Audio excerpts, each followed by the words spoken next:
함께 볼 말씀은 누가복음 20장 27절에서 40절의 말씀입니다.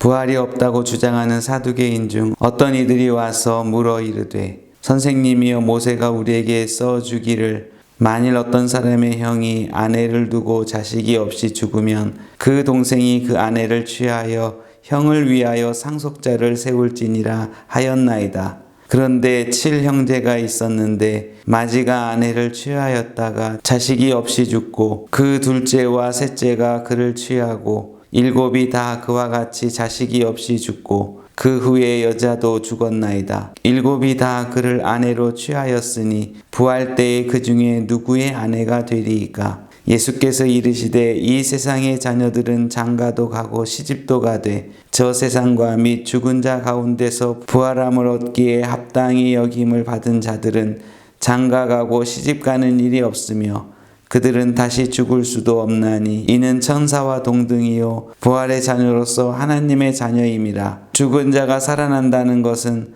모세도 가시나무 떨기에 관한 글에서 주를 아브라함의 하나님이요 이삭의 하나님이요 야곱의 하나님이라 칭하였나니 하나님은 죽은 자의 하나님이 아니요 살아있는 자의 하나님이시라. 하나님에게는 모든 사람이 살았느니라 하시니 서기관 중 어떤 이들이 말하되 선생님 잘 말씀하셨나이다 하니 그들은 아무것도 감히 더 물을 수 없음이더라. 사두개인들은 형이 죽으면 형수를 동생이 거두어 가문의 대를 잇게 하는 율법의 한 부분을 예수님께 말하면서 부활의 부당성을 말합니다. 예수님은 그들에게 부활 후에는 결혼 제도가 없는 모두가 하나님의 자녀라고 말하면서 아브라함의 하나님, 이삭의 하나님, 야곱의 하나님을 통하여 살아있는 자의 하나님이라는 말씀으로 부활은 우리에게 있다라고 말씀합니다. 사두개인들도 살아계신 하나님에 대한 속성은 알고 있었습니다. 하지만 그들은 자신들의 삶을 더 중요하게 여겼고 이 땅에서의 삶을 중심하였기 때문에 부활을 그들의 신학에 두지 않았습니다. 그래서 하나님은 살아계시다는 것을 인간의 삶과 연결시키는 것을 무시했습니다. 살아계신 하나님의 생명이 우리에게 나타납니다. 우리는 하나님과의 관계를 이루고 있어 하나님의 생명이 우리에게 제공되고 있기 때문입니다. 하지만 사두개인들은 이 세상의 삶을 강조하기 위해 하나님의 속성을 무시하였던 것입니다. 큐티집에 나오는 해설에도 이렇게 말하고 있습니다.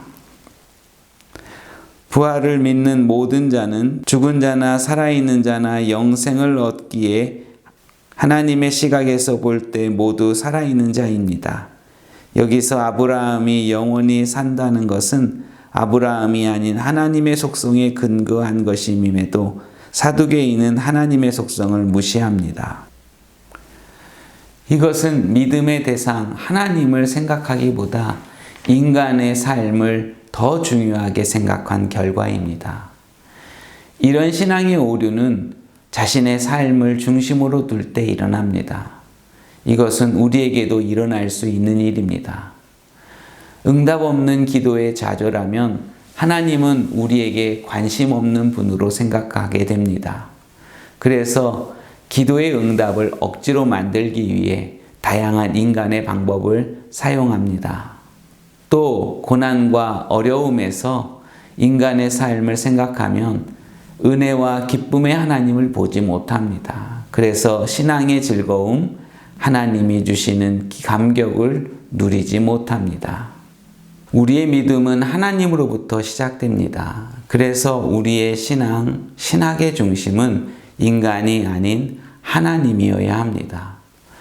우리에게 일어나는 일이 신앙의 중심이 아니라 은혜의 하나님, 사랑의 하나님, 기쁨을 주시는 하나님, 생명의 하나님이 중심이 되어야 합니다.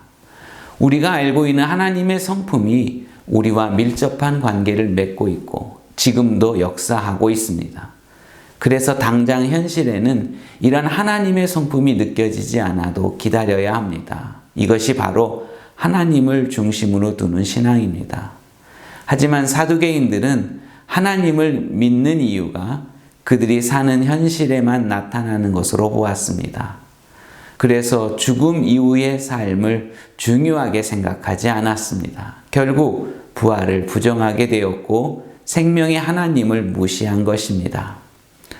여기에 예수님은 살아있는 자의 하나님에 대하여 말씀하시면서 인간이 중심이 아니라 하나님을 중심으로 하는 신학을 가르쳐 주셨습니다. 우리는 이 땅에 살고 있기 때문에 이 세상에서의 삶은 중요합니다.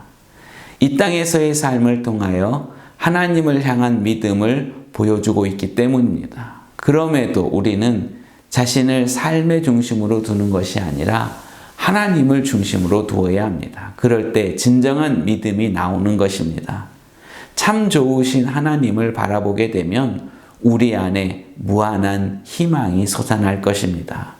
하나님은 우리를 향한 계획을 가지고 섭리하고 계시기 때문입니다.